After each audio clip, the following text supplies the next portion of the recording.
កំណាប់ដល់បន្ទុកសរសេរតាមអាន 9.5 វិយាករណ៍ 24.75 បានទៅលើបងលីហើយចែកទៀតសូមប្រាប់ទៅដល់បងប្អូនទាំងអស់មានន័យថា3លេខហ្នឹងលេខ1លេខ2លេខ3ប្រឡងស្មើគ្នាប៉ុន្តែដល់ថ្ងៃអាទិត្យ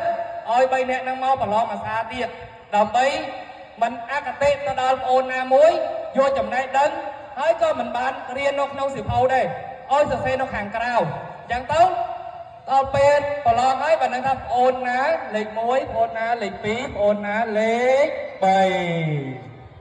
ហើយចាប់ដើមលេខ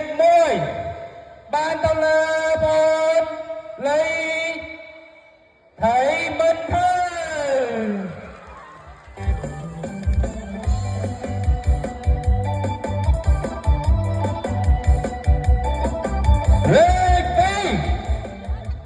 លេខ2បានទៅលើបងលីវិញយើង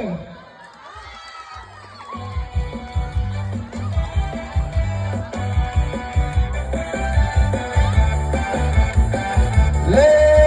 ខ3បានទៅលើបងលំចិនតូចិន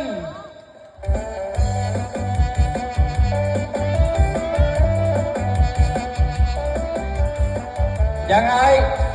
មើលអត់អស់គ្នាណា3នាក់នឹងគឺថាប្រឡងស្មើគ្នាទេបន្ទុកប៉ុន្តែថ្ងៃអាទិត្យឲ្យមកប្រឡងភាសាទៀតដើម្បីយកនៅបន្ទុក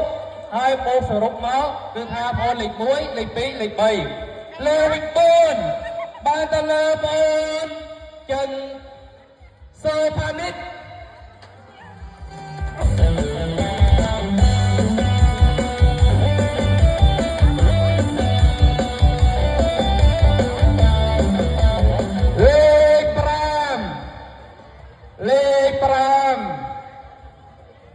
បាន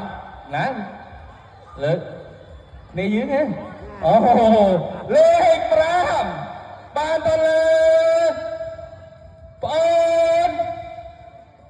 ប្រសងចាំវត្ថុអូចឹងហើយខ្ញុំបការណាសូមអារាធនានិមន្តលោកគ្រូប្រធានដូចជាសូមអញ្ជើញលោកគ្រូលីថានដឺដើម្បី